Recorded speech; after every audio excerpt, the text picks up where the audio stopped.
कि लेकिन आजकल हम जब महिलाओं में देखते हैं तो सबसे ज्यादा जो प्रॉब्लम उनको फेस करनी पड़ रही है वो ब्लड से रिलेटेड है। उनमें ब्लड की कमी सबसे ज्यादा देखी जा रही है। तो वो कैसे उसको चीजों को कम कर सकती हैं, कैसे बढ़ावा दे सकती हैं, ब्लड कैसे बढ़ सकता है? देखिए, ये एक मेजर कंसर्न है।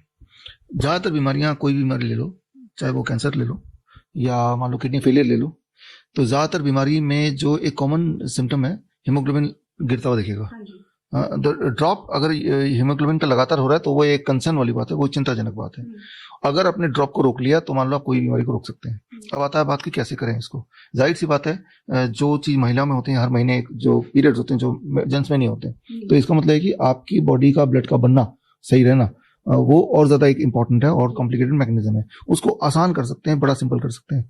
स्टेप 1, आप हर दिन ग्रीन या रेड जूस अपने लाइफस्टाइल का पार्ट बना लीजिए। ग्रीन जूस मतलब पालक का जूस हुआ, रेड मतलब टमाटर है, चुकंदर है, गाजर, अब तो सर्दी का मौसम से कुछ मिलता है। एक कोल्ड प्रेस जूसर खरीदिए, बहुत सारी कंपनियां बनाती हैं, 10-12 हजार या 15 हजार का आ जाता है कोल्ड प्रेस जूसर। जब ये नाम बोलेंगे तो मिल जाएगा आपको ऑटोमेटिक। और उसमें आप गाजर डालिए, चुकंदर डालिए, टमाटर डालिए, पालक डालिए, बिना पानी के कुछ भी, वो प्योर निकल के आता है। 250 ml, एक गिलास जब पियेंगे 5 मिनट लगाइए, धीरे धीरे पीजिए, जैसे चाय पीता कोई, आराम से पीजिए। ये एक टॉनिक है। जो खास तौर पे जो पालक है, वो जो ग्रीन जूस निकल के आ रहा है, इसे मेडिकल वर्षन बोलते हैं ग्रीन ब्लड। उसका जो केमिकल स्ट्रक्चर है वो इंसान के ब्लड के हीमोग्लोबिन के केमिकल स्ट्रक्चर के जैसा ही होता है, तो उसे बोलते हैं ग्रीन ब्लड। हम अपने हॉस्पिटल में जो लो हीमोग्लोबिन के पेशेंट, थैलेसीमिया के पेशेंट्स आते हैं, ब्लड कैंसर के पेशेंट्स आते हैं या ब्लड डिसऑर्डर के पेशेंट आते हैं, ये सबको हम यही बोलते हैं जो आपको बोल रहे हैं, जो आप घर पे आराम से कर सकते हैं। अपना नियम बना लीजिए कि रोज आपको 1 गिलास खाली पेट, या तो सुबह या एक ऐसे टाइम पे जब लंच और डिनर के अलग टाइम पे, नॉट जस्ट बिफोर लंच और आफ्टर लंच, बिफोर डिनर, शाम के 5 बजे हो सकता है, शाम के 5 बजे का ड्रिंक हो सकता है, सुबह का पहला ड्रिंक हो सकता है। रेड और ग्रीन जूस, किस दिन रेड किस दिन ग्रीन, किस दिन मिक्स भी कर सकते हैं। थोड़ा पालक मिला लिया, टमाटर मिला लिया, चुकंदर मिला लिया। ये चुकंदर हमेशा मिलता है, टमाटर हमेशा मिलता है, पालक भी हमेशा मिलता है, गाजर नहीं मिलता हमेशा, तो अब गाजर अभी मिल रहा है तो गाजर का भरपूर उपयोग करें। नंबर 1। नंबर 2, इसके बावजूद भी मान लो किसी को ज्यादा दिक्कत है तो 1 गिलास कोकोनट वाटर। याद रखिए, माँ के दूध के बाद दुनिया का सबसे न्यूट्रिशियस अगर कोई लिक्विड है, कोकोनट वाटर। वो अपने आप में फूड है। कोई चाहे तो कोकोनट वाटर पी के ही, सिर्फ इससे ही पूरे जिंदगी भर जिंदा रह सकता है।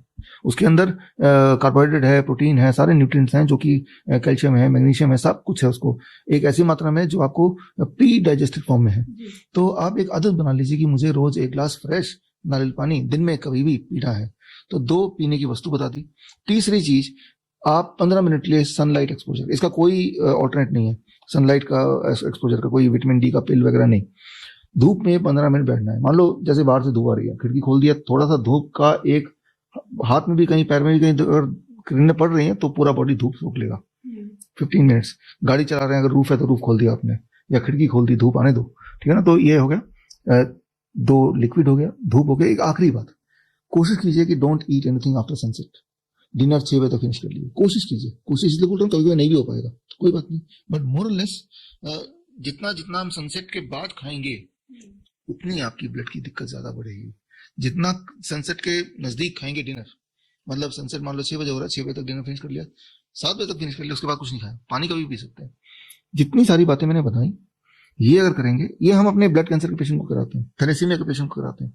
ये ठीक करने के लिए सबसे इंपॉर्टेंट बात है। अच्छा, कुछ चीजें नहीं भी करनी है, जैसे all kind of animal product, जो भी चीज जानवर से निकल के आती है, जैसे अंडा, मछली, मीट तो निकल के आती है, डेयरी प्रोडक्ट भी जानवर से निकल के आती है, अवॉइड इट।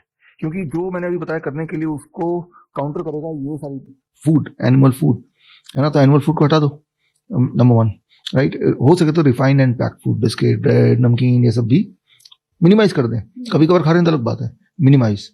तो जितनी सारी बातें मैंने बताई, अगर किसी के मान लो इरेगुलर पीरियड्स हो रहे हैं, या पेनफुल पीरियड्स भी हो रहे हैं, या हीमोग्लोबिन लगातार ड्रॉप कर रहा है, या उससे कमजोरी बढ़ रही है, या कोई ट्यूमरस ग्रोथ हो रहा है, या कई बार बोलते हैं फाइब्रॉइड है, यूट्रस में फाइब्रॉइड है। फाइब्रॉइड होना भी कोई अनहोनी बात नहीं है, जैसे पिंपल्स होते हैं, लेकिन उससे एक डर पैदा कर देते हैं, अरे बाप रे।